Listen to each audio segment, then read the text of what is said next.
Good evening and welcome to Mining the Riches of the Parsha. Tonight is Thursday night, March 27, 2025.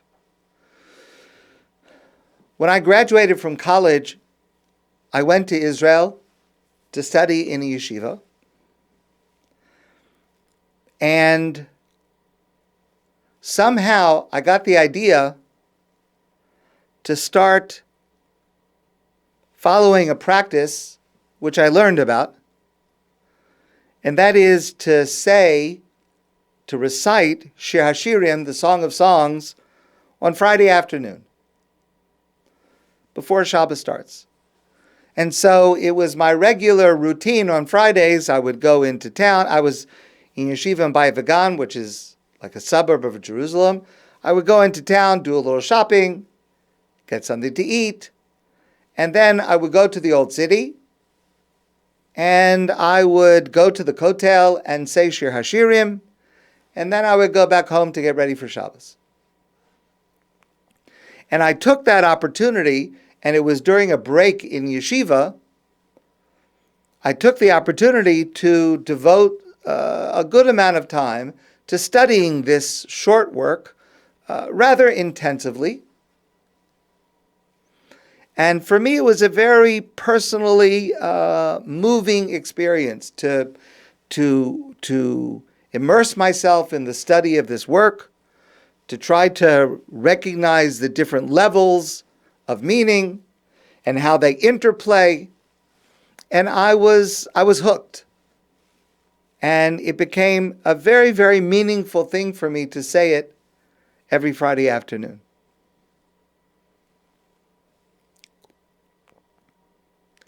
Now, Shir HaShirim, the Song of Songs, written by Shlomo HaMelech, King Solomon, which we read during Pesach this year on the seventh day of Pesach, which is Shabbos of Pesach. It exists on several different levels and layers at the same time. But one of the layers is that this work is a love song about Eretz Yisrael, the land of Israel. And so throughout this work, we have the names of plants, animals, birds, and places in Israel, from Israel.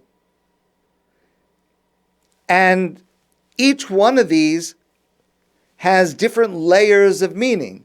Simple layer of meaning, metaphoric layer of meaning, etc., etc. All these layers of meaning apply, and one of these levels of understanding is that it is teaching us about the love of Eretz Yisrael. Shlomo, King Solomon, lived in Israel. Presumably he knew the country well, he was the king.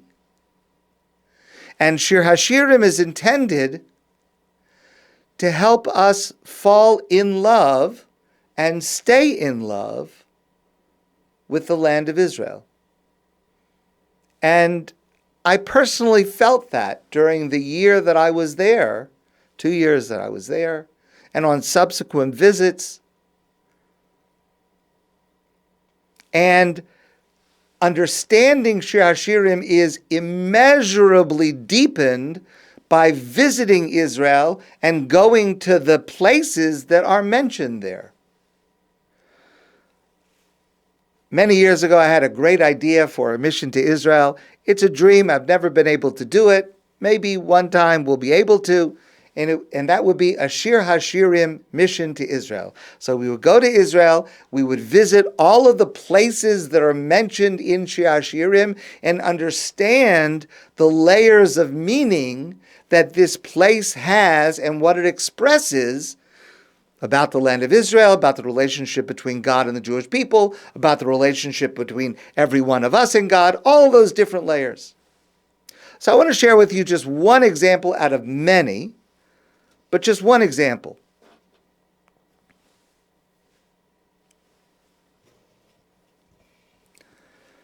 Eshkol hakofer dodili b'char me ein gedi. A bundle of spices to me resting between my breasts. My beloved is a cluster of henna to me in the spice beds of Ein Gedi. In this verse, the beloved is speaking to her lover, and she is describing him as being Eshkol HaKofer Dodili, a cluster of fragrant flowers is my beloved to me, like the flowers, Bechar Me Ein Gedi, like the flowers that grow in Ein Gedi. Kofer is a sweet-smelling flower, which grows in the garden in the oasis of Ein Gedi. Ein Gedi is a place.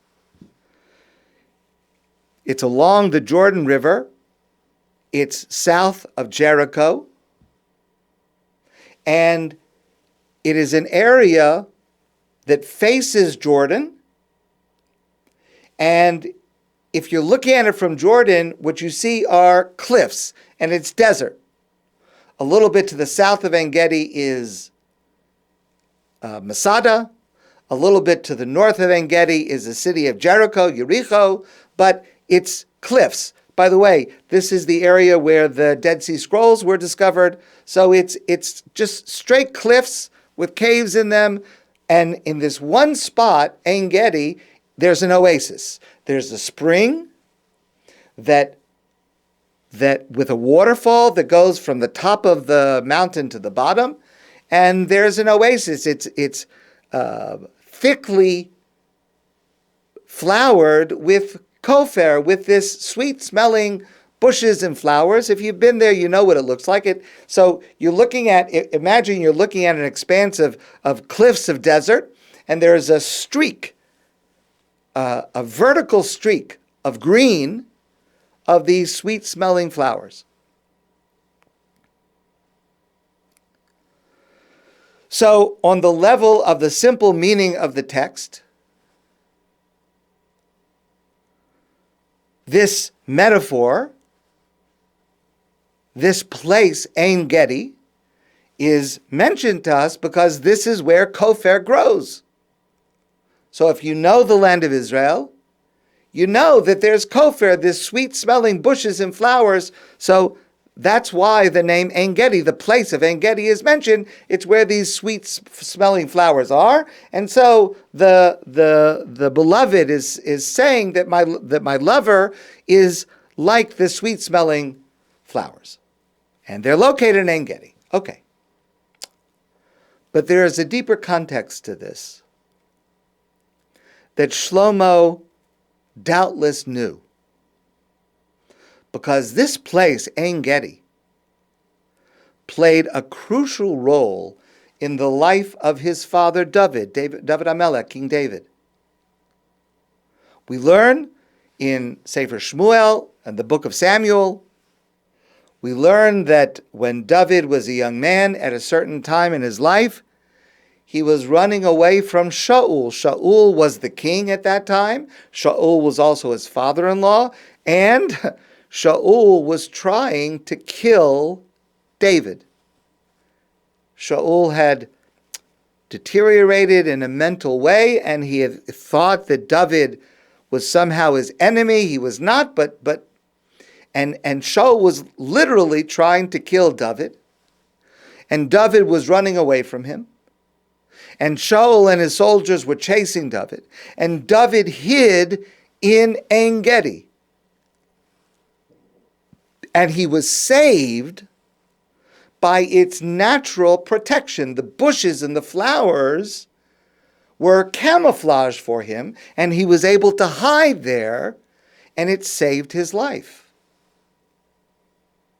So certainly for David, and presumably for his son Shlomo, who doubtless knew about this, Ein Gedi is a place of refuge. Ein Gedi is a place of protection, a place of security.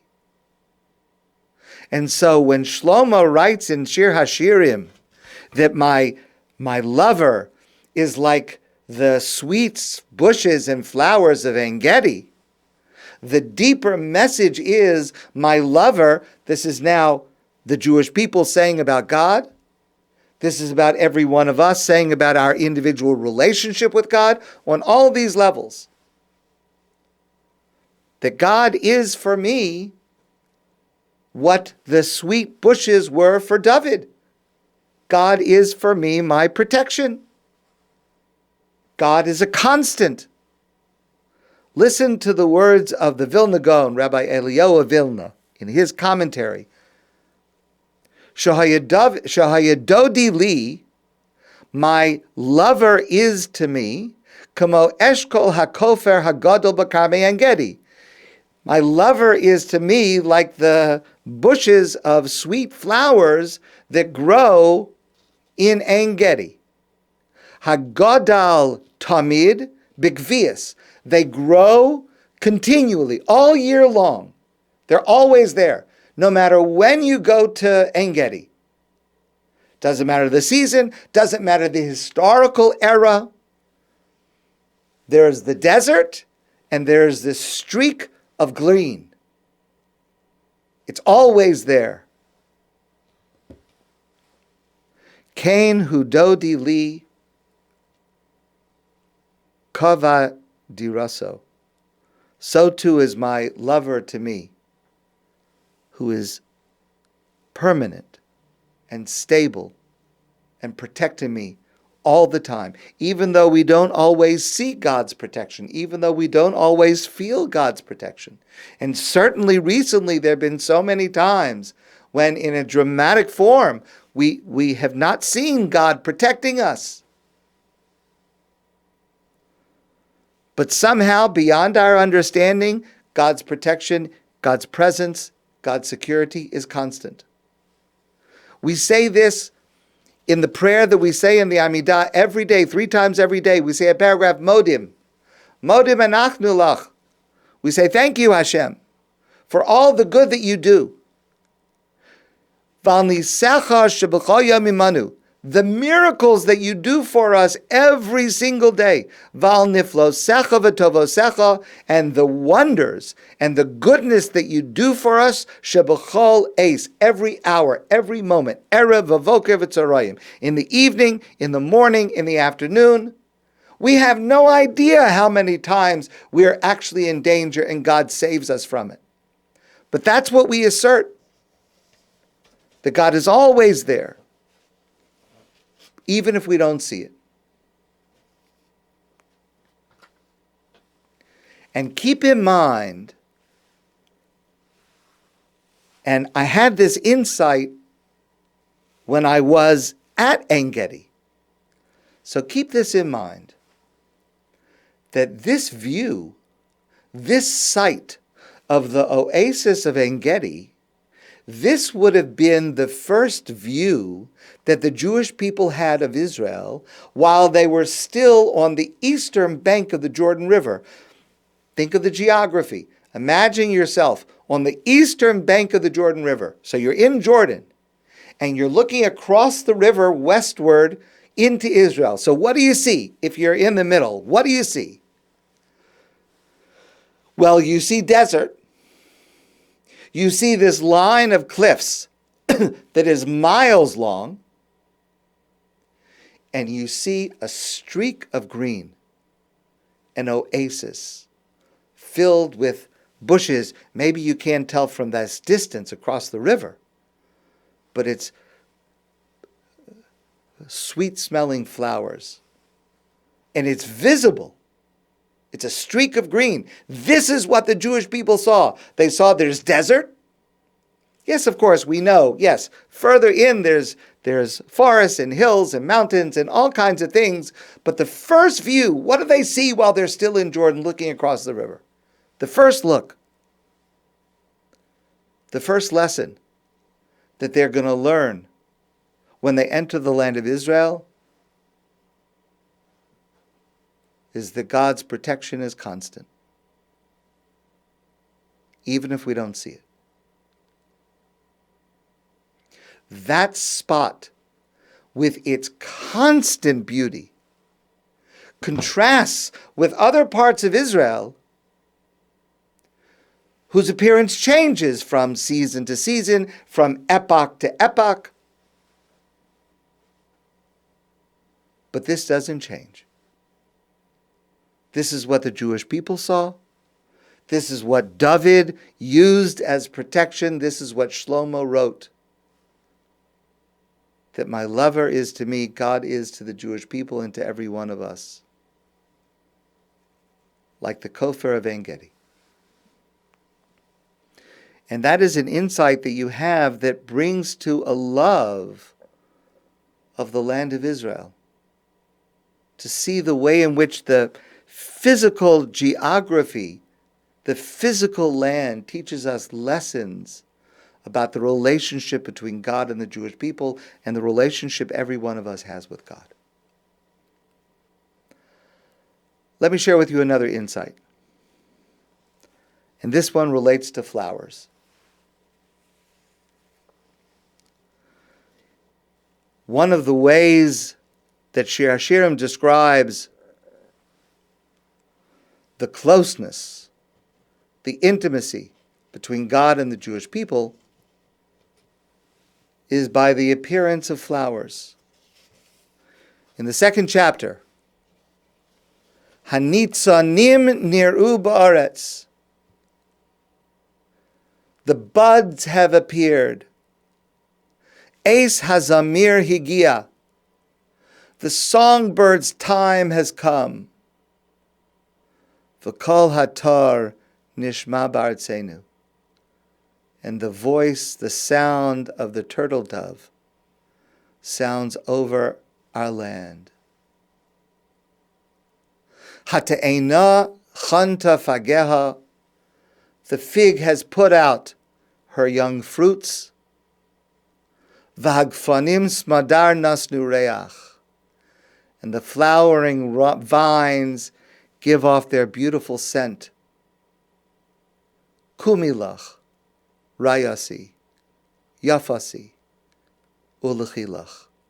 So come, rise, my love, my beautiful one, and let us go there together.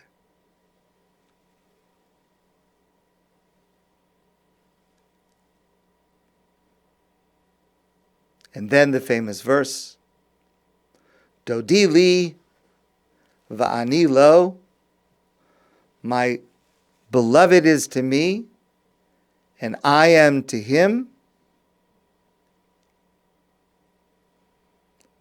Haro'eh b'shoshanim, who pastures, who rests among the roses, among the lilies, among the beautiful flowers.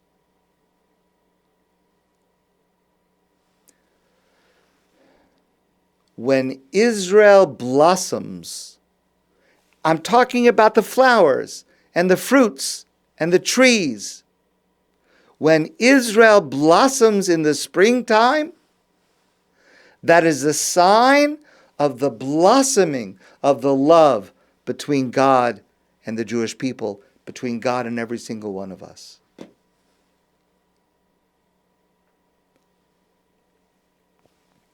This week we've spoken a couple of times about the mitzvah that we're going to read about this Shabbos, where God commands us to follow the lunar calendar. We follow the cycles of the moon. We've discussed this many times. But you know, we don't follow the lunar calendar exclusively. We follow the lunar calendar corrected by the solar calendar. So, for example, approximately once every 3 years, we have an extra month of Adar, a second month of Adar. Why not follow the lunar calendar exclusively, completely? Why correct it by the solar calendar? Why do we have to, every 3 years, approximately, add an extra month of Adar? The reason is because the Torah says that Pesach is also called Chag HaAviv, the holiday of the springtime. And that means that Pesach must always fall during the time that is springtime in Israel.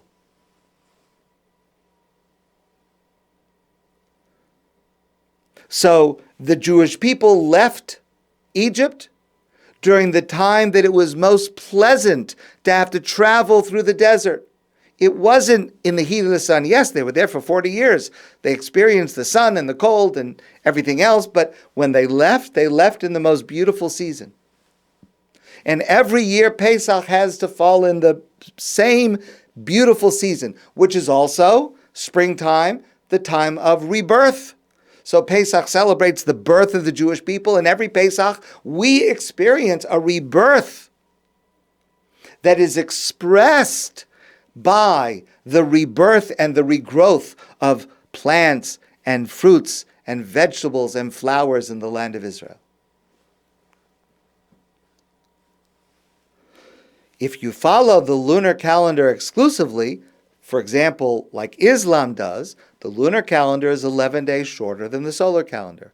And that would mean that every year, Pesach would start 11 days earlier than the year before, which means after a few months, Pesach would be in January.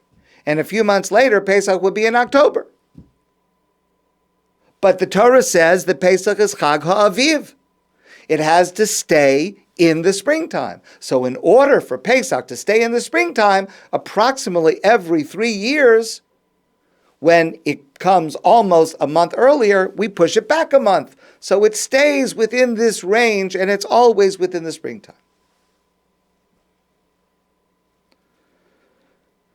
It's not just coincidental that the Exodus occurred in the spring. It's intentional, and it's intentional that we celebrate Pesach every year in the springtime because of this idea of renewal and rebirth and regrowth. But it's also deeper than that, because redemption is expressed by the beauty of spring. The beauty of spring, the sprouting of the buds, the first fruits, the flowers coming up, that is a visual representation of the love between God and the Jewish people. This is a central principle of religious Zionism, that the flowering and the flourishing of the land of Israel is a theological phenomenon. And people who are farmers in Israel see themselves not just as growing flowers or growing crops. They see themselves as bringing about redemption, because that's what the flourishing of Israel means. When Israel has flowers and trees and crops and is fertile, it indicates the coming of the end of the exile. It indicates the footsteps of the Mashiach, of the Messiah. This is the phrase that we use in the prayer that we say about the land of Israel. We talk about the state of Israel as Reishis Tzmichas Ge'ulasenu, the beginning of the flowering of redemption. And it's very important, that word. The flowering, the sprouting, the buds coming up. And that's what Shir HaShirim is expressing to us. The way in which the physical appearance of the land of Israel, especially in the springtime, expresses the deeper movement towards redemption and closeness between God and the Jewish people. Let me move to one more theme tonight. I mentioned before, it's very important in Shir HaShirim, in this work, to look at repetition and also to look at near repetition. Let me give you a couple of examples of this. In the second chapter, Perek Beis, Pasuk Vav, Smolo tachas l'roshi. This is the beloved speaking about her lover. This is about the Jewish people speaking about God. Smolo tachas l'roshi. His left hand is under my head, cradling my head. Vimino, and his right hand, techabkeni, is caressing me, is hugging me. Okay, this is an idyllic scene of a lover and a beloved in a very beloved romantic embrace, that the lover has his arm under his beloved's head, and with his other hand he is caressing her and hugging her. It's very beautiful.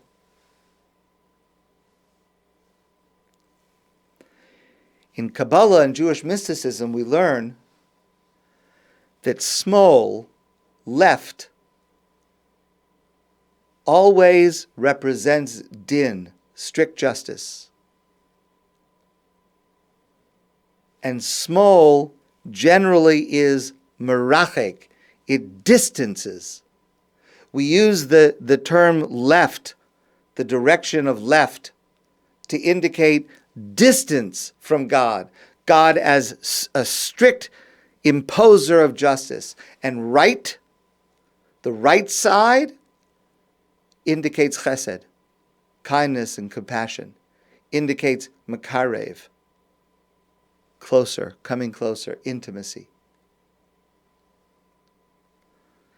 God pushes away with the left and brings closer with the right.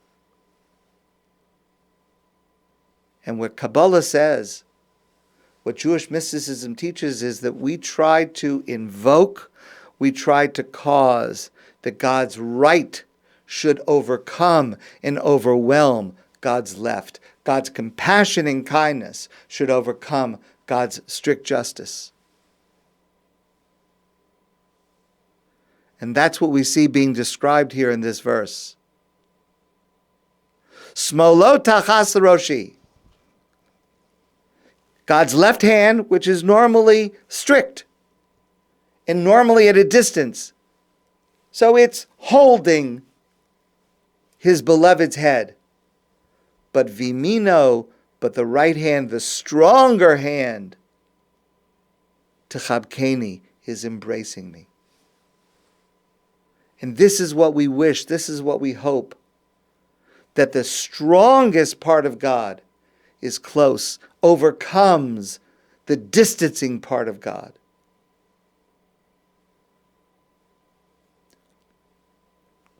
Now this verse gets repeated in the 3rd chapter, because what I just read to you is expressing a moment of intense closeness between God and the Jewish people. So, for example, in our own lives, those moments when we're able to feel God's presence. In our history, those moments when we're able to feel God's presence and sense God's protection. In historical terms, it describes when God took the Jewish people out of Egypt, and there's this closeness. The Jewish people saw the miracles that God was doing for them.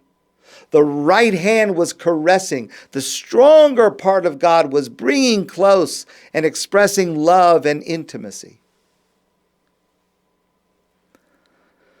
But of course, in every relationship, there are ups and downs. And in the 3rd chapter,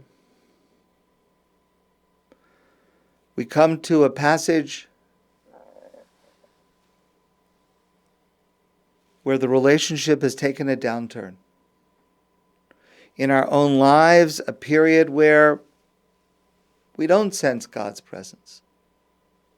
In historical terms, those times when we have not felt God's protection, like October 7th and since, like the Holocaust, like the Churban, the destruction of the temple. And the verse says in the 3rd chapter,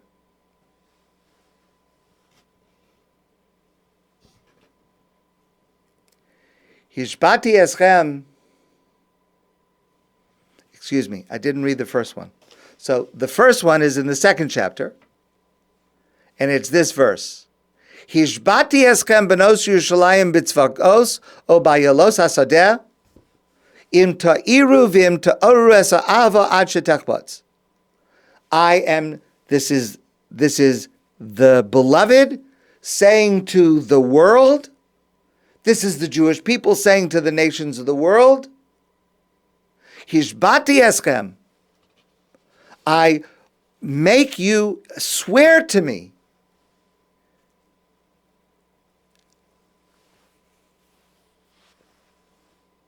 that you will not awaken, you will not rouse this love before its time. We're in love. Don't think that you can mess it up. We're at the height of our intimacy. So we say to everybody else, don't think that you can interfere. Don't think that you can cause any kind of friction or distance between us and God. We make you take an oath that you will not and cannot do so. That's at a period of great love. We have confidence in the closeness of our relationship. But then in chapter 3,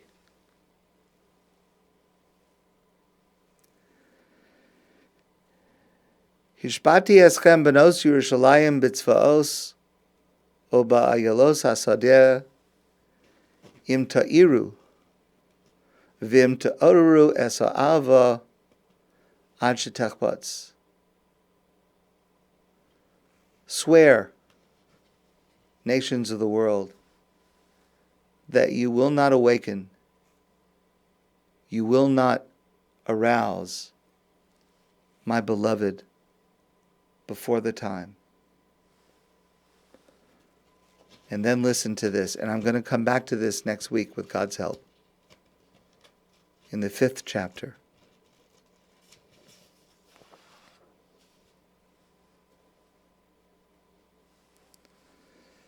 The 5th chapter describes a situation of exile, a situation of distance, a situation where the relationship is not going well.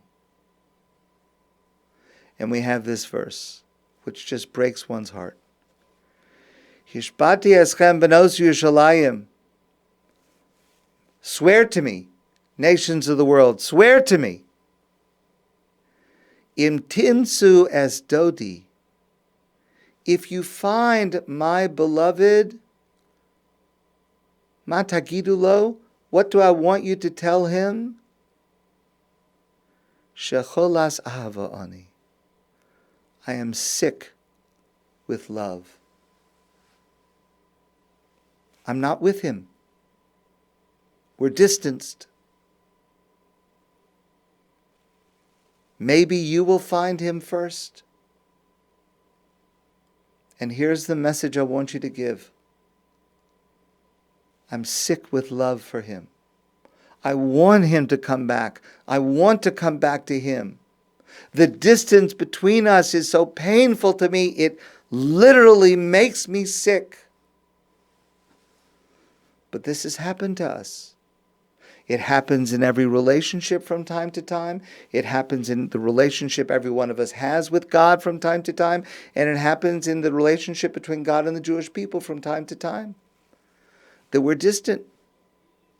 And so the message is, if you see him first, tell him how much I love him.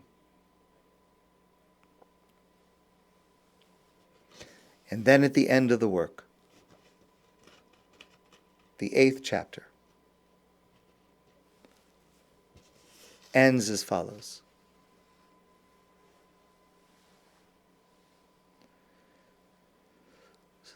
Smolo tachas roshi vimino tchabkeni. This is now looking towards the future of what will be. It will happen again. We lost it. We're in exile. We're in pain. We're distant. But we're going to get it back. There will be the complete redemption. And it will happen again that smolo tachas roshi, that God's left hand will be underneath my head, supporting my head, vimino tchabkeni, but the strong right hand will be caressing me. It will happen again. Hishbati eschem benos Yerushalayim, and I make you swear, nations of the world, ma ta'iru, u'ma ta'oru es ha'ava ad shetachbatz. What use do you have? What chance do you have to awaken my beloved before it's time? What chance do you have to come between me and God? You have no chance. Yes, I know we've been through hard times. Yes, I know we've been separated. Yes. But the separation will end. The distance will end. The exile will end. And it will do you no good to try to come between us and God. The end expresses our confidence in the ultimate redemption. That's why we read it on Pesach, because our sages tell us, just as on Pesach, we were redeemed from Egypt, during the month of Nisan, the month of Pesach, is the time of our redemption, our complete redemption. And we're praying for it every day. And we read Shir HaShirim because it ends on this note of our confidence in the ultimate redemption of the Jewish people. And the up and down, the up and down and up of the storyline of Shir HaShirim is especially important for us, especially now. We read this Parsha, we read this verse, we read this work while we are in Galus, while we're in exile, while we are suffering, while we have hostages being held, while there is division within the Jewish people, while there is anti-Semitism around the world. And we express, ultimately, our optimism, our confidence. We're starting to see the signs of Geula, of redemption. The flowering of Israel is taking place. Right now in Israel, it's taking place. And the fact that what is happening in Israel is a reflection and an expression of the closeness of the coming of the redemption. This is what Shir HaShirim comes to teach us, to give us this confidence. We're getting closer. It may not look like it, but it's getting better. It's getting closer. It's going to come.